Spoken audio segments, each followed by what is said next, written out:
This episode is brought to you by the House of Chanel. Join us for Chanel Connects, the Venice Biennale edition. We've taken up residence in Italy to introduce you to the artists, curators, thinkers, and makers behind the world's most important exhibition of contemporary art. Guests include actress Vicky Krieps. I've been trying to push myself to a place where I let go. Artist Julien Creuset. My studio looked like a secret kitchen. And renowned gallerist Sadie Coles. The main thing is to keep your ears open. Listen to Chanel Connects on Chanel.com or wherever you get your podcasts. Back then, it was still this kind of decision that if you were going to open a gallery, it was like becoming a monk, like take a vow of poverty. There really was no prospect of profit.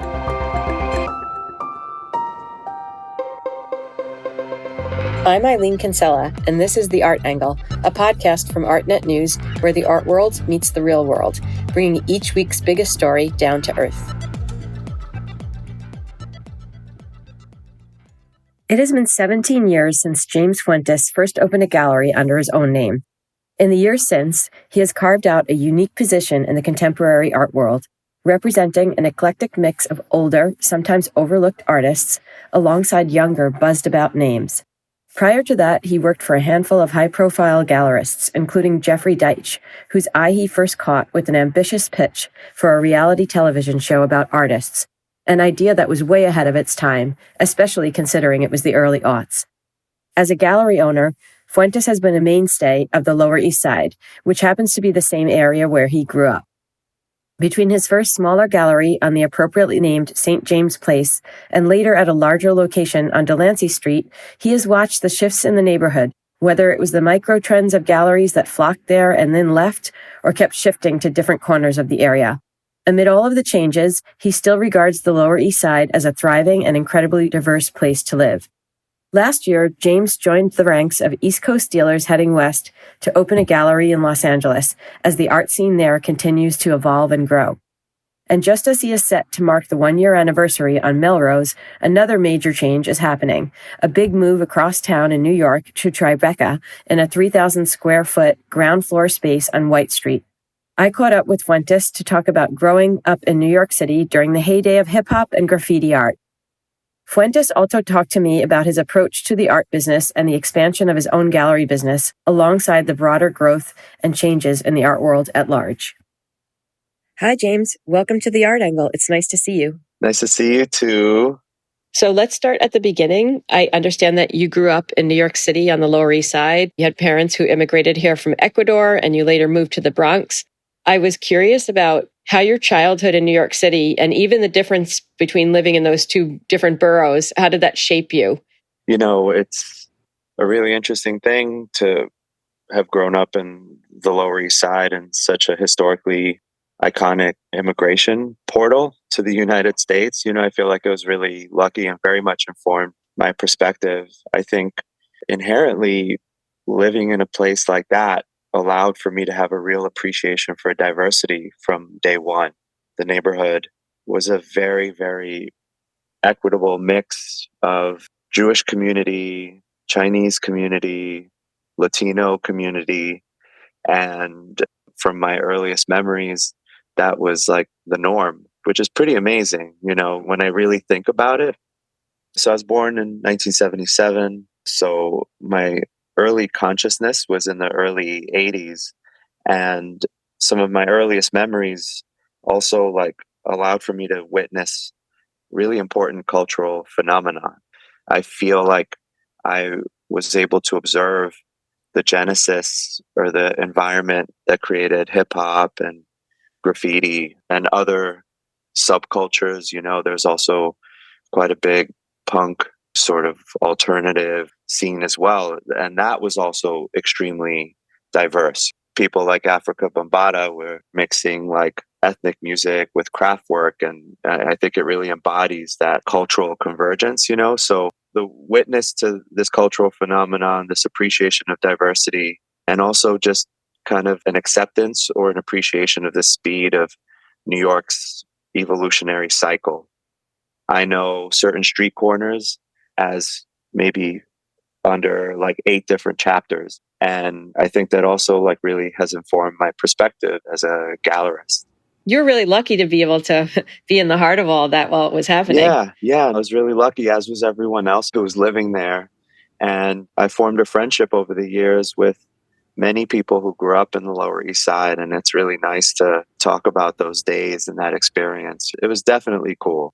And was it a similar feeling with the Bronx? I imagine, especially musically, like there was a lot going on at that point too. I would say it was, in some ways, there was a lot of similarities, but it was also even more distinct than the Lower East Side because it was a little more dangerous at the time. And I don't think I understood that my family was poor when I was living in Manhattan. But when we moved to the Bronx when I was 10, I definitely realized we were poor, you know. What prompted the move to the Bronx from the Lower East Side? My parents moved to New York from farms in Ecuador in the late 60s, and they moved to Rivington Street. So they were basically in various tenement apartment buildings. So then they graduated to living in low-income housing projects on Madison Street by the East River. What's famous about our housing projects was that Jerry Stiller grew up there as well back in the day. It was actually a really nice place to live, but I sort of equate it to prison without the cells, because most people who live in low-income housing are unfortunately kind of in an environment where it's hard to get out of that, you know. So there was an opportunity for my family to purchase a home in the South Bronx. And so that's what led us to go to the South Bronx. During all this time, what was your interest in and exposure to art? Like, I mean, I totally get where you were living in the Lower East Side and then probably a lot of similar exposure in the Bronx, but did you have an active interest? Were your parents interested in art? I didn't have like a specific interest, I don't think, but I had an awareness of it. It wasn't something that we had access to at home, and it wasn't something that I had access to at school either, or in my neighborhood. But in the Lower East Side, you basically couldn't not see graffiti at the time. And one of my earliest memories was actually seeing a handball court mural by Lee Quinones, who a lot of people consider being the most iconic graffiti artist of New York, you know, along with Rammel-Z and Futura 2000 and Fab Five Freddy. So Lee grew up in the housing projects down the street from me, and he made a decision basically in 1982 to make a mural on a freestanding handball court wall called the Lion's Den. And it was because he felt the sadness about the fact that when he painted trains, they would just be this fleeting experience. They would just go away and disappear. So he decided, I want to respect my work enough where I put it in a place that it's not going to expire so quickly. And it was a real statement. And subsequently, Keith Haring, for sure, credited Lee with being an inspiration to him to make public murals and public work. And I also got to see Keith Haring chalkboard drawings in the subway, and he did a lot of murals on scaffolding. In my gym class on Pitt Street was at the Boys Club. There's still a mural that survives from the Boys Club that Keith Haring did. Even though the building was demolished, it was presented at Pioneer Works not so long ago. I got firsthand access to Keith Haring as a kid. And when we moved to the South Bronx, actually, I had another encounter where I saw this mural by John Ahern called Double Dutch. It's a relief sculpture on the side of the building with these kids playing jump rope. And it kind of blew me away. And for sure, these experiences when I was like 4, 8, 10 years old had a direct impact on my life and career and my perspective. It sounds like such a vivid recollection. Yeah. And then to fast forward now, like, how did you end up going to Bard? What drew you there and what did you study there? So I would say in high school, I really had an awakening to like music, and I was going to nightclubs all the time and going to places like the Palladium. And I got my first job at the Metropolitan Museum of Art. Oh, that's cool. I wasn't really like knowingly seeking this out, but clearly I was really like hungry for consuming art, be it visual art or music. Thankfully, it was very accessible in the city. Just take the train from the Bronx. It was like half an hour or 20 minutes into Manhattan. And the Met is such a wonderful resource to this day. I feel like it's such a gift to the city for me, it felt like entirely accessible because it was a pay as you wish program. And so I could give them a penny and they wouldn't look down on that, you know? Nobody looks at you when you give a penny. I noticed that there. They're very democratic and welcoming. Which is really amazing. We don't have much outdoor space or public space in New York, but the Met, I luckily encountered that. I soaked it up.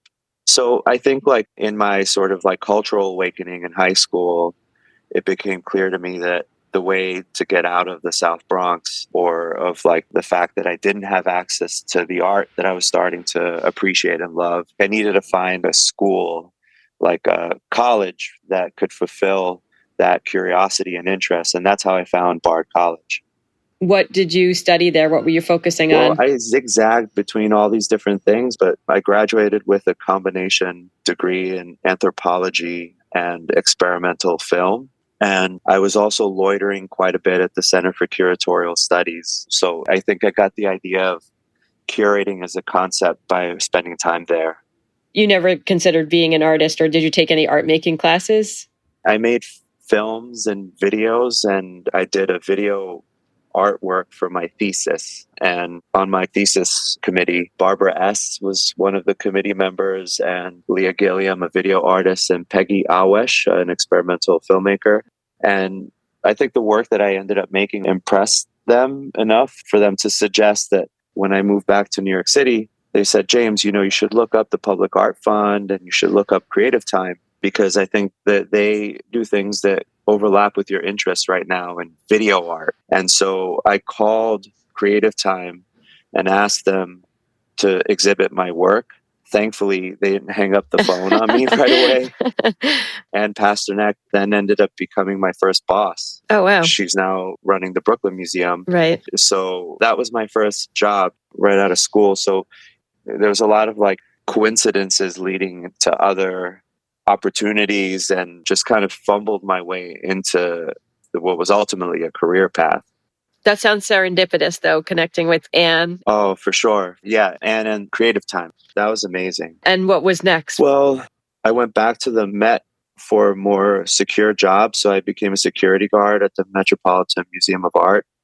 And two of the artists that I now represent, John McAllister and Jessica Dickinson, we were actually all guards at the Met at the same time. That's so funny. Yeah, and I just found a picture of myself in my security guard outfit and John McAllister in his security guard outfit. Oh, that's amazing. It is.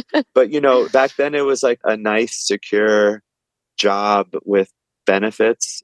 And then a friend at Creative Time actually had been living in the former Gavin Brown's enterprise, a 300 square foot storefront on Broome Street.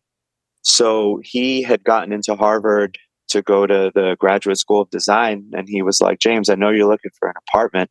I jerry-rigged a shower in the back of the storefront that used to be an art gallery.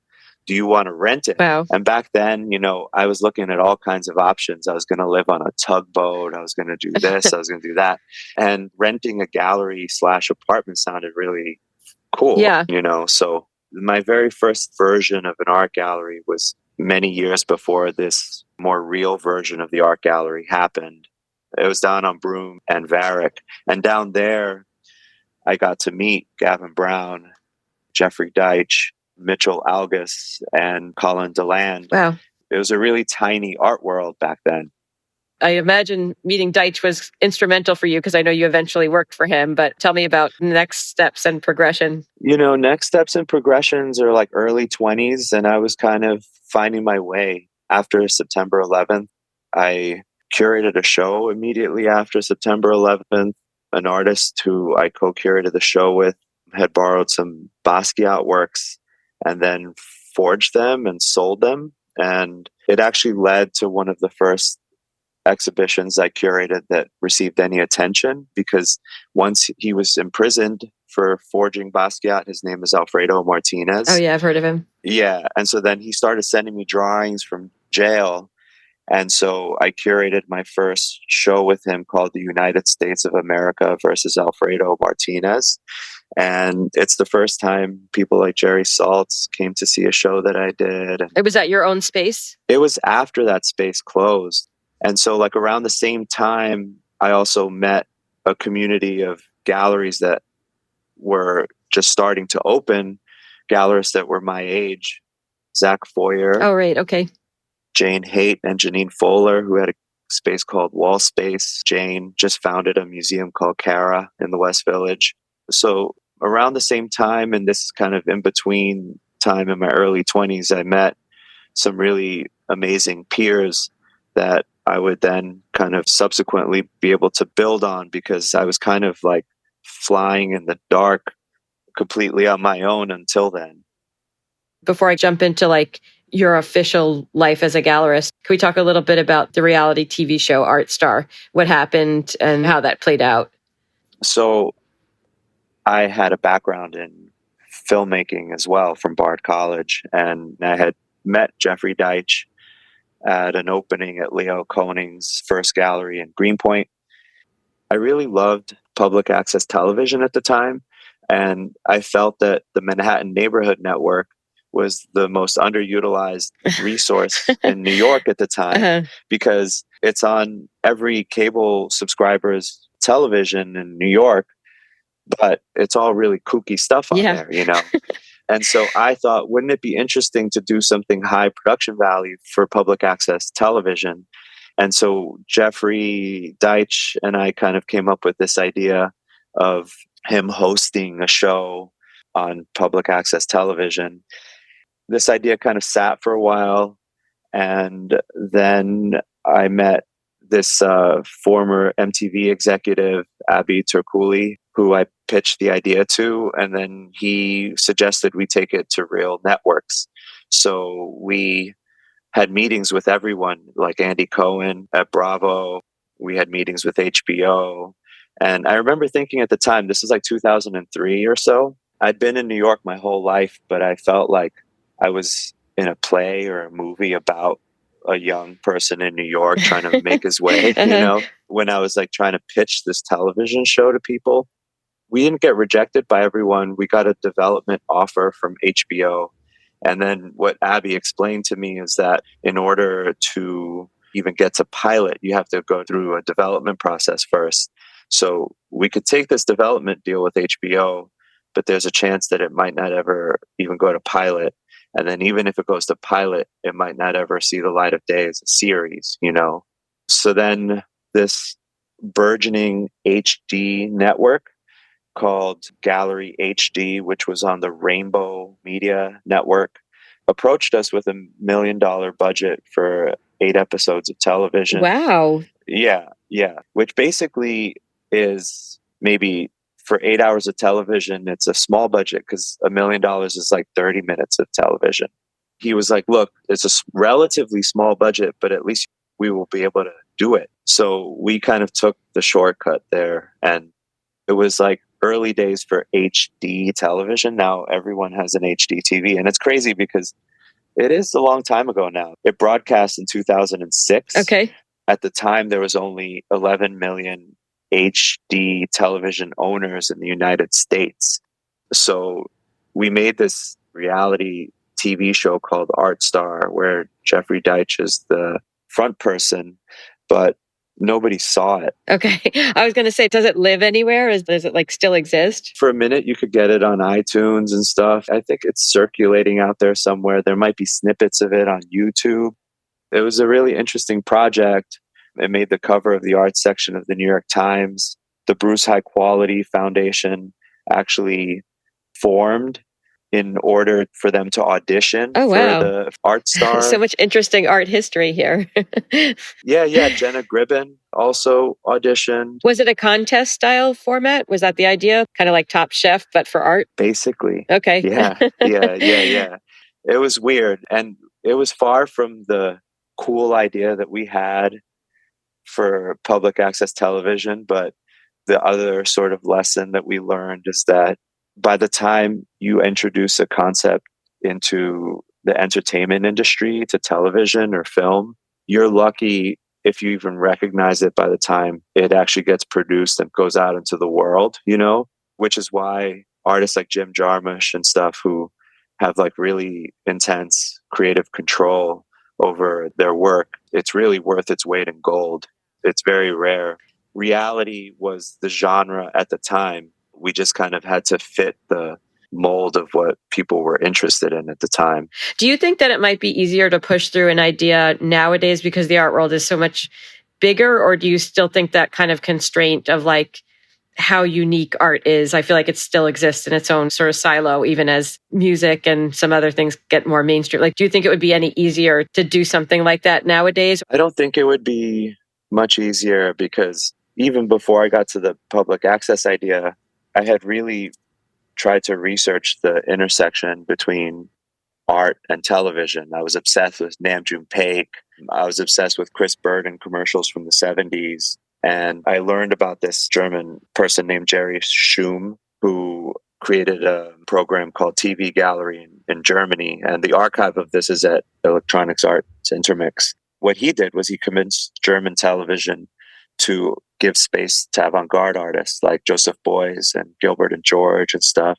I'm sure they were very special moments for a select few people who were like shocked and surprised and enjoyed seeing these high art moments on broadcast television.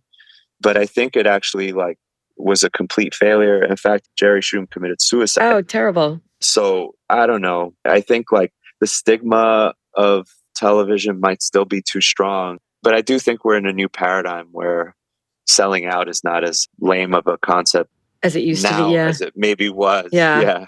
I'm going to pivot back to galleries now. And I realize all these things are intertwined. Yeah. So you worked at a number of different galleries before you started your own. Like, do you want to maybe reflect a little bit on those roles? Like what you learned from that, what you liked, didn't like? Yeah. Earlier, I had my own space, but other than calling it a gallery, there was nothing holding it together that made it real. I didn't know what a press release was. I didn't sell art. I maybe sold one Jonas Mika's photograph. But after kind of floating around for a few years in my early 20s, I decided I wanted to professionalize myself when I was around 25. So I decided to seek gallery work to learn the trade. I worked for Lombard Freed Gallery as a director. They were exhibiting artists like Mark Bradford and Mark Handelman, who to this day is a dear friend, and shows with Sycamore Jenkins. Prior to that, I curated shows at Gavin Brown's enterprise, his Passerby project space. And then I worked for Jeffrey Deitch. I talked earlier about my interest in artists like Keith Haring. At the time, Jeffrey represented the Keith Haring estate, or at least did quite a bit of work with the Keith Haring estate. So for me, professionally, getting a chance to work with Jeffrey was a full circle moment where the ambience of cultural life and my upbringing kind of met my professional life in my mid-20s. So I would say that was extremely lucky for me to have that opportunity. That's such an exciting sort of alignment. I'm thinking back of his program in the late 90s and like seeing Yoko Ono there and some of his other very groundbreaking shows. How long were you there in total? Just for a couple of years, actually. But a couple of years before that, we were working on this television show. And we still very much stay in touch. He actually came to an opening that we did in Los Angeles a few weeks back for Elsa Renza. It's a nice rapport that we have and friendship that we continue. Great. When did you start thinking about, okay, I want to maybe do something bigger and do something of my own? Well, I wasn't sure I wanted to do anything after working for Jeffrey Deitch. I was in my late 20s and I had observed a lot of the field and had met so many gallerists. And I realized that this is really a career trajectory that doesn't get easier over time. I think I always imagined a career path where the longer I did something, the more I could kind of chill or take a back seat or something, or rely on seniority or experience. But our field is so ever changing that the prospect of having a long-term gallery project, especially because I had kind of crashed and burned with my first one, really terrified me. I knew how hard it was. So basically, I was like, maybe I need to go to business school. Maybe I need to find another career path. But I was wandering around downtown one day and saw a 2-story space for rent on a street called St. James Place. And the cross street was James Street. Okay. And it was this weird 2-story building with an apartment on the second floor and a storefront downstairs. and a courtyard behind it.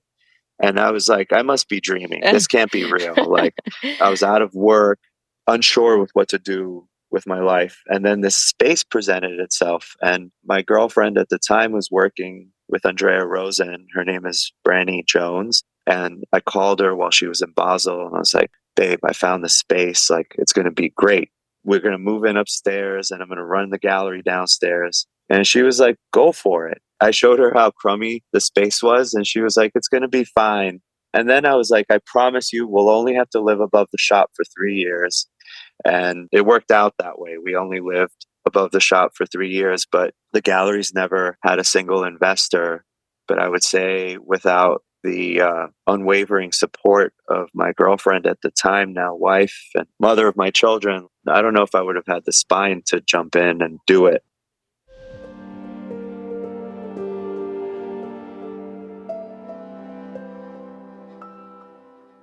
Did you have a vision of what you wanted to do, or like what was even like your first thought for a show, or what was your first show?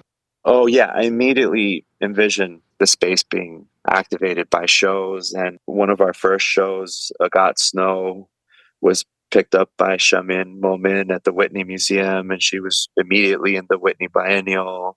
And so we kind of right off the bat started accomplishing really serious things. I sold the majority of her show to Charles Saatchi. I was selling work to Dakis Joannou. My very first client was actually Anita Zabludovich. So I had, in my zigzag years, accumulated enough experience, knowledge, and a bit of a network to be able to accomplish some things like out of the starting gate. And it was great too, because it was very low rent because we had this inexpensive lease. I opened in 2007, and 2008 was rough because of the recession at that time, but it was good that we were lean and mean at the time because it helped us get through that. And it was definitely a good lesson to learn early on. Yeah. You mentioned like considering going to business school. It sounds like now that things were kind of taking off, you at least had some money and a cushion. So like, how much were you thinking about kind of like the business side of the gallery world? In 2006, when I started thinking about the gallery, there was no art market anywhere near the level of what we're looking at now or functioning at now. So back then, it was still this kind of decision that if you were going to open a gallery, it was like becoming a monk, you know, like take a vow of poverty. There really was no prospect of profit. I obviously wasn't thinking about profitability and creating a sound business. It was more of a heart and passion driven project in the beginning. But then when I finally moved out of this space on St. James Place, which was special, but it was also like kind of funky, I relocated to Delancey Street and I needed to do a build out. And I was like, maybe I need an investor. So I got my first kind of like business self-help book about how to write a business plan. But it's so funny because so many gallerists actually don't write their business plan before they open their galleries. I've talked to a lot of gallerists who've written it afterwards. But then in reading this book, it suggested that like if you're looking to find investors, the first place you should look to come up with some money is the bank, because the bank is going to expect less in return than an investor.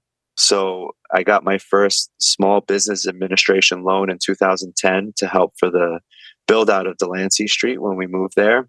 And basically ever since then, I've been on this like ongoing self-help journey to learn how to be a manager, learn how to read a balance sheet, all these things that I really did not have the skill or instinct for.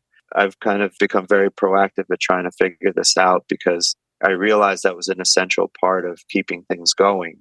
And then just before COVID, I was accepted to this program that Goldman Sachs does. It's kind of an immersive program for small business owners who already have existing businesses but want to kind of take it to the next level. It was a program started during the recession of 2008 because Goldman Sachs realized that small businesses are the backbone of the American economy. And so they wanted to create a program where they set up all these sort of high-level advisors to kind of do a crash course in scaling business to entrepreneurs.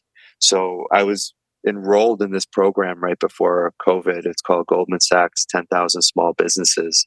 We finished it remotely shortly after the summer of 2020.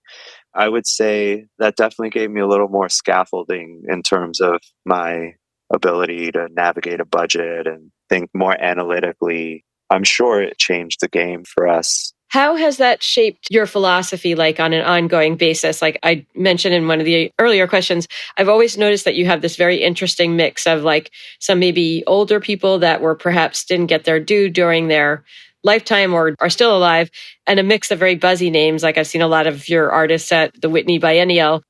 How would you describe your philosophy? And I'm also curious about how this ongoing like self-education or participation in education and business helps shape your vision and your program.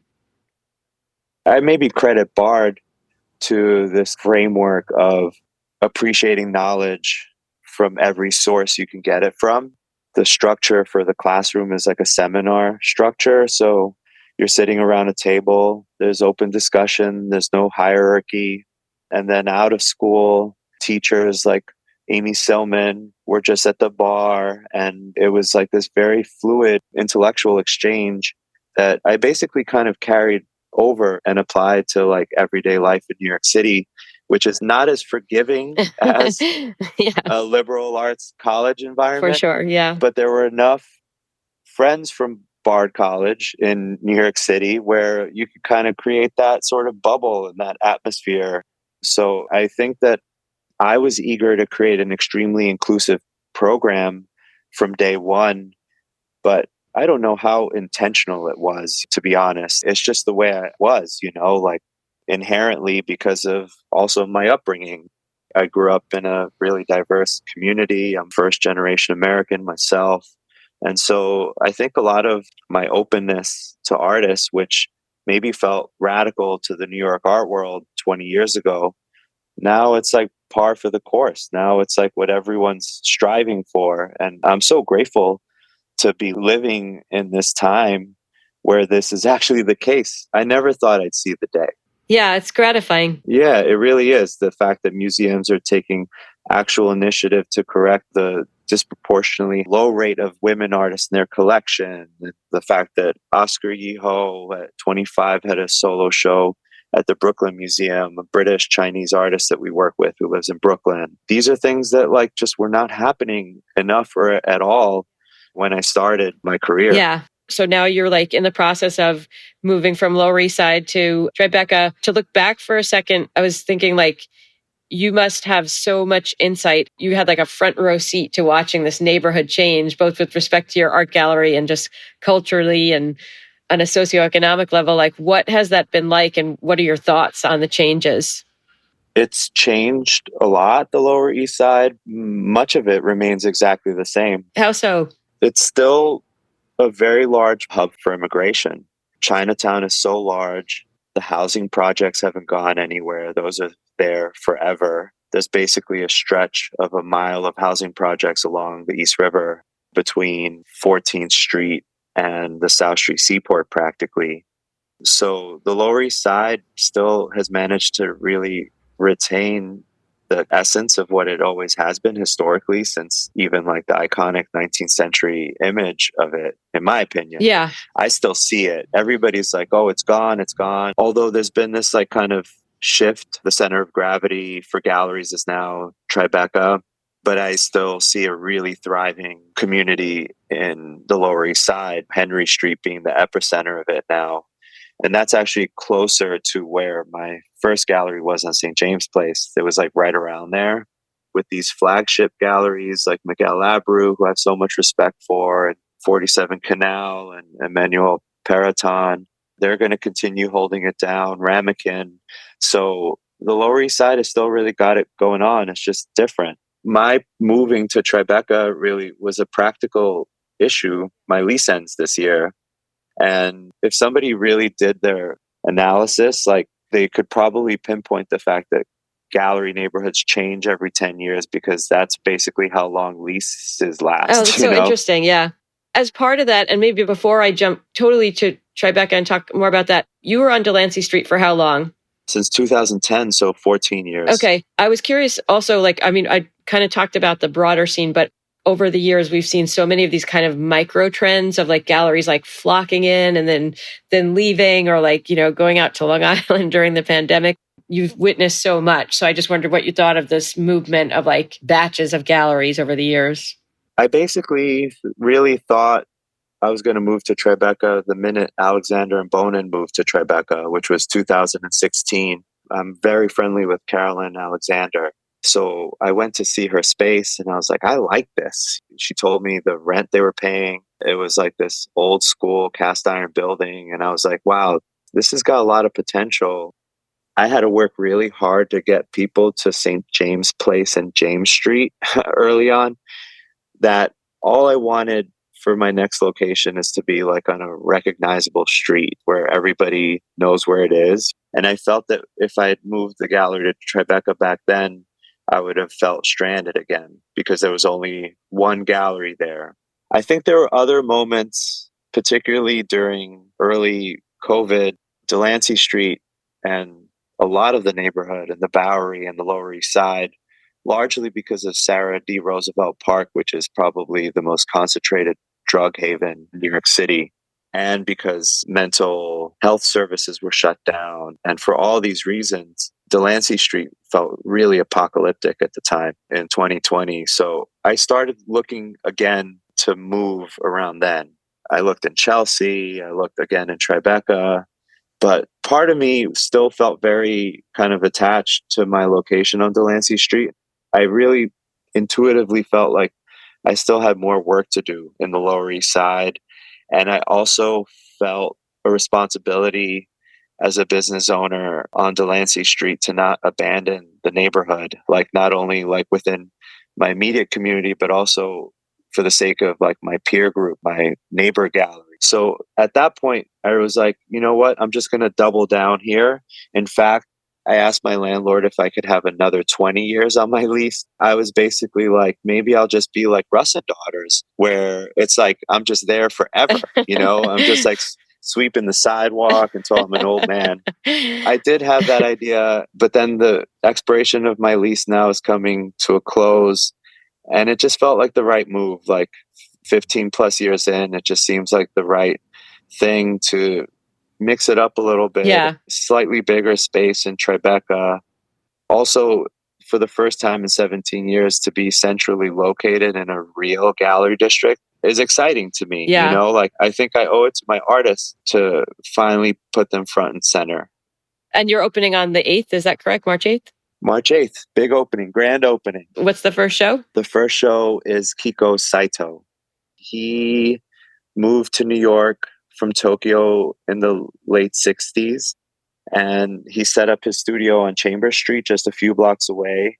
Generally, in our overall program, in these instances where we work with historically important artists, is that we're trying to renovate or recalibrate the historical narrative. So it's just one of these amazing artists that I think people are going to really enjoy and have a lot to learn from. Yeah, it's a nice kind of confluence of events, your history, his history, the new space. It sounds very exciting. Yeah. And also, I want to talk a little bit about where Los Angeles fits into your broader picture. I haven't seen your new space yet, but hopefully I will.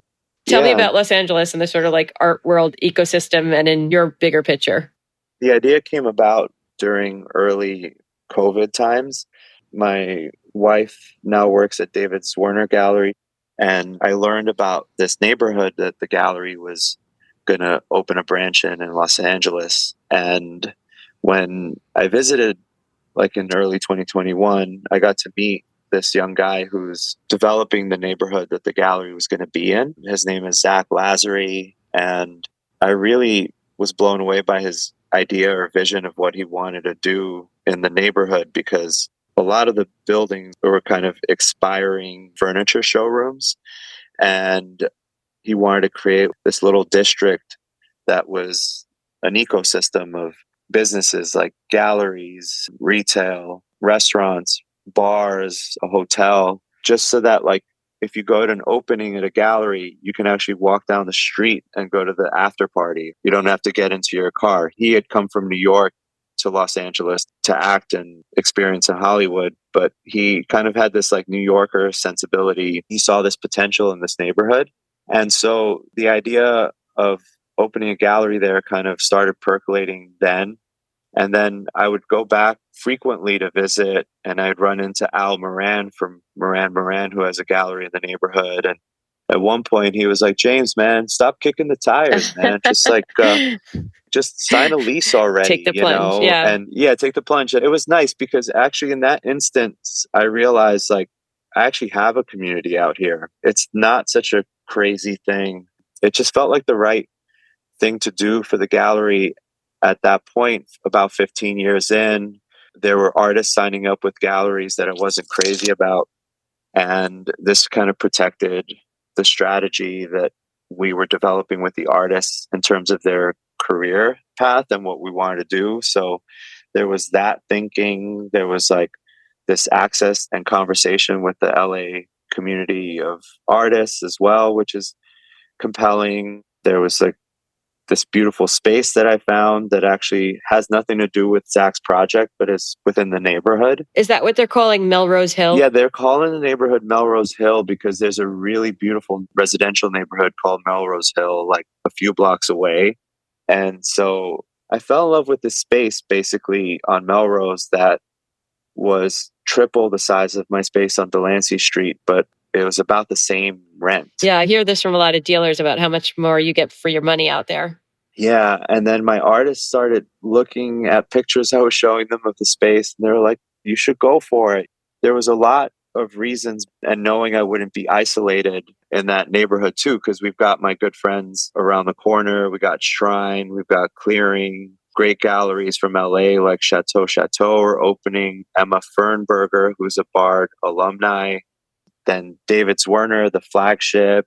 The anchor for me is the fact that like early on, LAX Art signed on to buy and create their space in that neighborhood too. So they're going to be opening soon as well. So it's an exciting thing. I sometimes tell people like it's like the perfect thing to complicate my project at this time because it allows for a reset in a way. Like I had the same feeling going into this gallery in LA that I had in 2006 when I found this space on St. James Place. It's like this new adventure. So like what a nice opportunity to have. That's awesome to hear.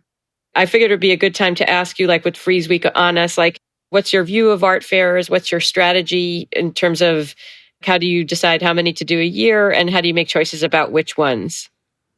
I try to stay close to the reliably successful fairs for us. Mm-hmm. Which kind of change a little bit from year to year, like which location works for us. But Art Basel, the Independent, Frieze, there's just like a very consistent quality in those fairs that basically almost always works for us. Like it's almost always like for sure going to be productive and not risky. And we're doing the Dallas Invitational, this like boutique fair in Dallas that James Cope is running. So that's going to be like more of a fun project to bring some interesting artists to Dallas.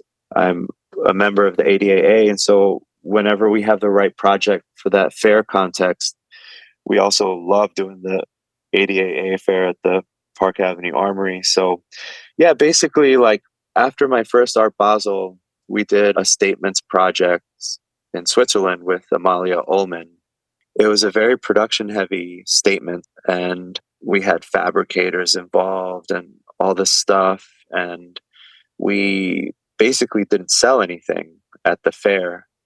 And it was the end of June.